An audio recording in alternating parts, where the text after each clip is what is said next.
কবরের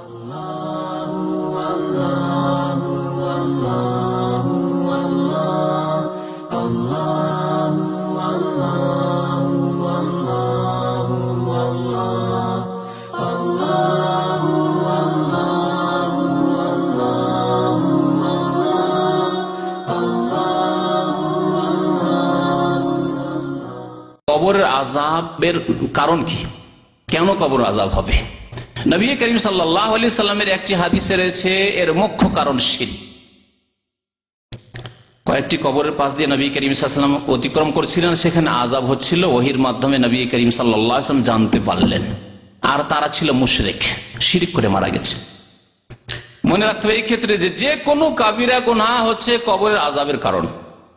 যে কোনো কাবিরা গুনাহ, শিরক করা, কুফরি করা, মুনাফিকি, নামাজ ত্যাগ করা, রোজা ছাড়া, যাকাত না দেওয়া, হজ ফরজ হয়েছে হজ না করা, হজ না করে মরে যাওয়া ইত্যাদি, মাতা পিতার সেবা না করা, মাতা পিতাকে কষ্ট দেওয়া, জেনা ব্যভিচার করা, মাদক দ্রব্যর ব্যবহার ইত্যাদি, যত রকমের খুন করা, যতগুলি গুনাহ রয়েছে, গীবত করা, চুগলখড়ি করা, পেশাব থেকে না বাঁচা, এর মধ্যে দু চারটি কাবিরা গুনহার কথা হাদিসে উল্লেখ আছে। বাকি মনে রাখতে হবে যে কোনো কাবিরা গুনাহ হচ্ছে কবরের আযাবের কারণ।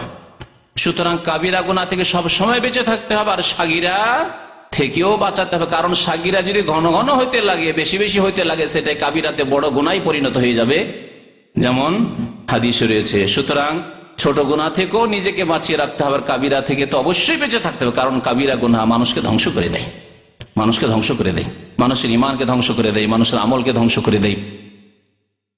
তো নবী করিম সাল্লাল্লাহু আলাইহি ওয়াসাল্লামের একটি হাদিস রয়েছে শিরকের কথা, সেই হাদিসের একটা অংশ আপনাদেরকে শোনাই। নবী সাল্লাল্লাহু আলাইহি ওয়াসাল্লাম একবার মদিনায় একটি বাগানের পাশ দিয়ে যাচ্ছিলেন, নাজ্জার গোত্রের, বানু নাজ্জারের, আর চেপেছিলেন তিনি খচ্চরে। খচ্চর ঘোড়ার চাইতে ছোট হয় আর গাধার চাইতে বড় হয় খচ্চর। ওয়ানাহানু মাহু, সাহাবারা বলছেন আমরাও তার সাথে ছিলাম। যায়েদ বিন সাবিত রাদিয়াল্লাহু তাআলা বলছেন আমি সাথে ছিলাম।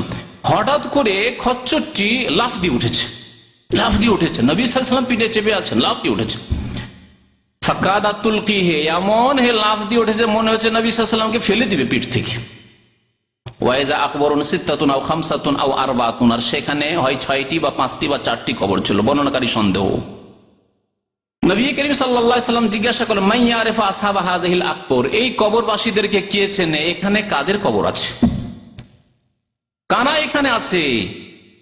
ফাকালা রাজুলুন, একজন বলেন আমি চিনি। ফামাতা মাতা হাওলাই, জিজ্ঞাসা করেন নবী করিম সাল্লাল্লাহু আলাইহি ওয়াসাল্লাম যে এরা কখন মারা গেছে? বলেন কালু মাতু ফিল ইশরাকে, এরা শিরকের অবস্থায় মারা গেছে, এরা শিরকের অবস্থায় মারা গেছে। তাহলে পুতুল পূজার শিরক হোক, আর কবরে সেজদা করা শিরক হোক, আর কবরে খাসি মোরগ জবাই করা শিরক হোক, আর কবরে চাদর চড়ানোর শিরক হোক, আর কবরে গিয়ে ফরিয়াদ করা সন্তান চাওয়ার শিরক হোক, আর কবরে গিয়ে রোগ ভালো করার আশা করা এই শিরক হোক, আর তাবিজ বাঁধাই শিরক হোক, আর আল্লাহ ছাড়া অন্যের কসম করাই শিরক হোক, লোক দেখানো আমলের শিরক হোক, ছোট শিরক হোক আর বড় শিরক হোক, শিরক হচ্ছে মুখ্য কারণ কবরের আযাবের। এই হাদিসটি দ্বারা জানা গেল। নবী সাল্লাল্লাহু আলাইহি ওয়াসাল্লাম বললেন যে এরা কখন মারা গেছে? সাহাবী বললেন যে এরা শিরকের অবস্থায় মারা গেছে। তারপরে নবী করিম সাল্লাল্লাহু আলাইহি ওয়াসাল্লাম বললেন ইন্না হাযিহিল উম্মাহ তুবতালা ফি কুবুরিহা, এই উম্মতের লোকদেরকে কবরে পরীক্ষা করা হবে, এবং পরীক্ষার পরে যদি পরীক্ষা উত্তীর্ণ না হতে পারে, পাশ না করতে পারে, তাহলে তাদেরকে আযাব দেওয়া হবে। তারপরে নবী করিম সাল্লাল্লাহু আলাইহি ওয়াসাল্লাম বললেন যে তোমাদেরকে এখানে যে আযাব হচ্ছে আমি শুনতে পাচ্ছি। যদি এই আশঙ্কা, এই ভয় না থাকতো যে আমি যদি আজকে তোমাদেরকে শুনিয়ে দিই তো তোমরা কাউকে দাফনই করবে না, ভয় দাফন করে ছেড়ে দিবে, লাশকে মাটিতে রেখে ফেলে দিবে, যে মাটির নিচে দিবই না। বাবা মারা গেছে মাটির উপরে ফেলে রেখে দিবেন, পচবে সরবে। মা মারা গেছে রেখে দিবেন, স্ত্রী মারা গেছে রেখে দিবেন, স্বামী মারা গেছে রেখে দিবেন ভয়ে। যদি তোমাদেরকে কবর অবস্থা শুনিয়ে দিই, মুসলিম শরীফের হাদিস। বলছেন নবী সাল্লাল্লাহু আলাইহি ওয়াসাল্লাম আল্লাহ তাদাফানু, আমার এই আশঙ্কা ভয় যদি না হইতো যে তোমরা দাফন করা ছেড়ে দিবে, মাইয়াতকে মৃতকে দাফন করা ছেড়ে দিল, দাআউতুল্লাহ, তবে আল্লাহর কাছে আমি দোয়া করতাম আইয়ুসমিআকুম মিন আযাবিল কবরি আল্লাযী আসমা মিনহু, যেই কবরের আযাব আমি শুনতে পাচ্ছি, এই পশু এই খচ্চর শুনতে পাচ্ছে, সেটা তোমাদেরকেও শোনাই দিতাম। কিন্তু ভয় যদি তোমরা শুনতে পাও তো এত ভীত সন্ত্রস্ত হয়ে যাবে যে কেউ কাউকে দাফন করবে না, মাটিতে দাফনই করবে না। সুম্মা আকবালা আলাইনা বিওয়াজহি, তারপর নবী করিম সাল্লাল্লাহু আলাইহি ওয়াসাল্লাম ফিরে দেখলেন সাহাবায়ে কেরামদেরকে, আর বললেন তাআউযু বিল্লাহি মিন আযাবিন নার, জাহান্নামের আযাব থেকে আল্লাহর কাছে আশ্রয় কামনা করো। কালু সাহাবারা নাউযু বিল্লাহি মিন আযাবিন নার, বললেন তাআউযু বিল্লাহি মিন আযাবিল কবর, কবর আযাব থেকে আল্লাহর কাছে পানাহ চাও, আশ্রয় কামনা করো। সাহাবারা নাউযু বিল্লাহি মিন আযাবিল কবর, তাআউযু বিল্লাহি মিনাল ফিতানি মা যাহারা মিনহা ওয়া বাতান, ফিতনা থেকে, প্রকাশ্য অপ্রকাশ্য গোপনীয় সমস্ত রকমের ফিতনা আপদ বিপদ থেকে আল্লাহর কাছে তোমরা পানাহ চাও, আশ্রয় চাও। সাহাবায়ে কেরাম সেই দোয়া নাউযু বিল্লাহি মিনাল ফিতানি মা যাহারা মিনহা ওয়া বাতান। নবী সাল্লাল্লাহু আলাইহি ওয়াসাল্লাম চতুর্থবারে বললেন তাআউযু বিল্লাহি মিন ফিতনাতিদ দাজ্জাল, দাজ্জালের ফিতনা থেকে, দাজ্জালের সমস্যা থেকে, দাজ্জালের ঈমান হরণ করা থেকে আল্লাহর কাছে তোমরা পানাহ চাও। সাহাবারা বলেন নাউযু বিল্লাহি মিন ফিতনাতিদ দাজ্জাল, দাজ্জালের ফিতনা থেকে আল্লাহ তোমার আশ্রয় কামনা করি। সহিহ মুসলিমের হাদিস। এই হাদিস দ্বারা বুঝতে পারলাম যে কবর আযাব হওয়ার মুখ্য কারণ হচ্ছে শিরক। এছাড়া যতগুলি কাবিরা গুনাহ রয়েছে, আরেকটি হাদিসে রয়েছে 2 কবরে আযাব হচ্ছিল, বুখারী মুসলিম শরীফের হাদিস। নবী করিম সাল্লাল্লাহু আলাইহি ওয়াসাল্লাম শুনতে পেলেন এখানেও ফাসামিয়া সাওতা ইনসানাইনি ইউআযাবানি ফি কুবুরিহিমা, 2 মানুষের আওয়াজ শুনতে পাচ্ছেন যে কবরে তাদের আওয়াজ হচ্ছে, আযাব এসে চিৎকার করছে, কবর আযাব হচ্ছে। নবী করিম সাল্লাল্লাহু আলাইহি ওয়াসাল্লাম শুনতে পাচ্ছেন, বলে ইন্নাহুমা লা ইউআযাবানি ওয়া মা ইউআযাবানি ফি কাবীর, এদেরকে আযাব হচ্ছে কিন্তু খুব বড় কাজ নয়, কাবিরা গুনাহ, কিন্তু এমন বড় মুশকিল কাজ ছিল না, ইচ্ছা করলে তারা এই কাবিরা গুনাহ থেকে বাঁচতে পারত, সহজ ব্যাপার ছিল।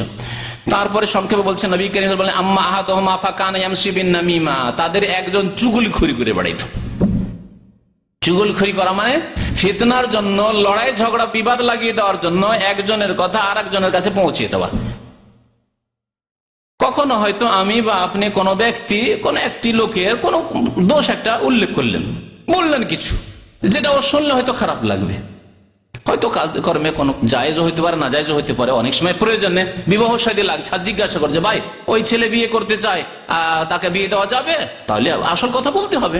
এই গীবত চাই, যেটাকে গীবত সম্পর্কে আলোচনা করেছি।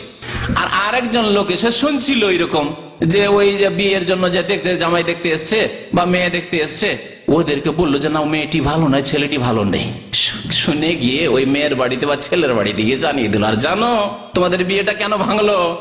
এই জন্যই তো ভাঙলো, ওই যে লোকটি যা জানছো না, ওই যে অমুক হাফেজ সাহেব, ওকে জিজ্ঞাসা করেছিল যে লোকটি কেমন, মেয়েটি কেমন, বলছে না ভালো না, খবরদার এখানে বিয়ে দিয়েন না, সমস্যা হবে।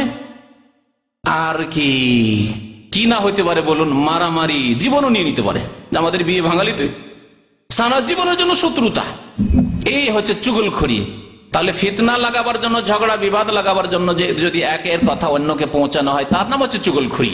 কিন্তু সংশোধনের জন্য যদি কারো কথা পৌঁছানো হয়, অথবা কারো উপকার করার জন্য, ভাই আমার একটা মেসেজ আছে, খবর আছে, তো অমুক ভাই ওর কাছে টেলিফোন নাই, খবরটা পৌঁছে দিন যেন এই কাজটি করে, ভালো না মন্দ কাজ? ভালো কাজ, কারণ আপনি ফিতনা লাগাবার জন্য করেন, উপকার করার জন্য করেছেন। তাহলে ফিতনা ঝগড়া বিবাদ লাগাবার জন্য যে একের কথা অন্যকে পৌঁছানো, তার নাম হচ্ছে নামিমা, চুগলখড়ি করা, কাবিরা গুনাহ। এর মাধ্যমে সম্পর্ক খারাপ, আপনজনদের মাঝে সম্পর্ক খারাপ হয়ে যায়। জি। আর আরেকজন কি করতো, লা ইয়াস্তাতিরু মিনাল বল, পেশাব করার সময় পর্দা করতো না, দাঁড়িয়ে পেশাব করা শুরু করতো যেখানে সেখানে। এক শ্রেণীর প্যান্ট পরা লোকের আছে, দাঁড়িয়ে যেখানে সেখানে পেশাব করছে, অথবা বসে করলেও দেখবেন নদীর আশেপাশে, নদীর পাড়ে যারা বাস করে তারা কি করে, নদীর পাড়ে কত লোক আসছে আর যাচ্ছে, আর মাথা নিচে করে পায়খানে বসে গেছে, দেখেছেন এরকম দৃশ্য? যেখানে নদী আছে, নদী এলাকার লোকেরা সব জানে, মাথা নিচে করে, চোখে চোখে না দেখলি হলো, 4 চোখে এক জায়গায় না হইলি হলো, বসে গেছে, পেশাব পায়খানা করতে বসে গেছে, আর ওদিকে দুঃখ দেখা দেখে না, সবাই দেখছে তাকে। যেটি হচ্ছে কাবিরা গুনাহ, কবর আযাবের কারণ। পেশাবের সময়, পায়খানার সময় পর্দা করতো না। আর একটা হাদিস, লা ইয়াস্তানজিহু মিন বাউলিহি, নিজের পেশাব থেকে বাঁচতো না, পেশাব করার সময় শক্ত মাটি দিয়ে পেশাব করতে শুরু করলো, পেশাব ছিটে সে কাপড়ে পড়লো, পায়ে পড়লো, ওই অবস্থায় থেকে গেল।